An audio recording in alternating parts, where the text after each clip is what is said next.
पिछले 7 सालों में यूएस गवर्नमेंट ने कुछ ऐसा किया जो आज से पहले हिस्ट्री में कभी नहीं किया गया था। यूएफओ से रिलेटेड फाइल्स को रिलीज किया गया।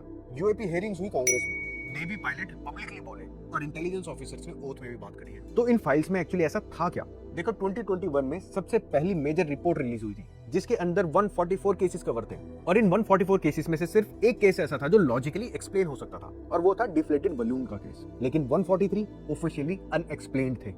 अब देखो दो चीजें देखते हैं, एक काफी जेन्युइनली इंटरेस्टिंग है और एक बहुत हाइप्ड अप चीज। सबसे पहले देखते हैं genuinely interesting case, Nimitz incident. November 2024, Pacific Ocean, San Diego से 100 माइल्स दूर USS Nimitz carrier strike group multiple F-18 और A-18 super hornet training mission में थे। रेडार ऑपरेटर्स ने नोटिस किया कुछ स्ट्रेंज। एक ऑब्जेक्ट 80,000 फीट के एल्टीट्यूड पे था एंड सडनली 20,000 फीट। कोई एयरक्राफ्ट ऐसा नहीं कर सकता है, एटलीस्ट जो हमारे पास है वो तो नहीं कर सकते। कमांडर डेविड फ्रेवर ने इन्वेस्टिगेशन स्टार्ट करी। फ्रेवर ने देखा कि एक वाइट टिक टैक शेप का एक ऑब्जेक्ट था, उसकी विंग्स नहीं थी, एग्जॉस्ट नहीं था, कोई मार्किंग नहीं थी। फ्रेवर ने उस पर डाइव किया और ऑब्जेक्ट ने इंस्टेंटली मिरर करना स्टार्ट कर दिया उसकी मूवमेंट को और फिर एक सेकंड बाद गायब हो। और निमिट्स केस एक्चुअली इसलिए इंटरेस्टिंग है क्योंकि इसमें भर भर के एविडेंस है और ये पूरी की पूरी स्टोरी सिर्फ एक किसी पायलट ने नहीं बनाई बल्कि मल्टीपल पायलट्स, मल्टीपल एयरक्राफ्ट और एक पूरी शिप ने इस चीज को ट्रैक किया था। और अब बात करते हैं उस स्टोरी के बारे में जो उतनी ज्यादा इंटरेस्टिंग तो नहीं है लेकिन ओवर हाइप जरूर है। डेविड ग्रेश ने कांग्रेस में ये ओथ ली थी कि यूएस गवर्नमेंट के पास रिकवर्ड नॉन ह्यूमन एयरक्राफ्ट है, नॉन ह्यूमन बायोलॉजिक्स भी मिले हैं, क्रैश रिट्रीवल प्रोग्राम एग्जिस्ट करते हैं कई डेकेड से और लोगों को एक्चुअली में थ्रेटन किया गया है चुप रहने के लिए। अब आप सोचोगे कि इसके आगे क्या होगा।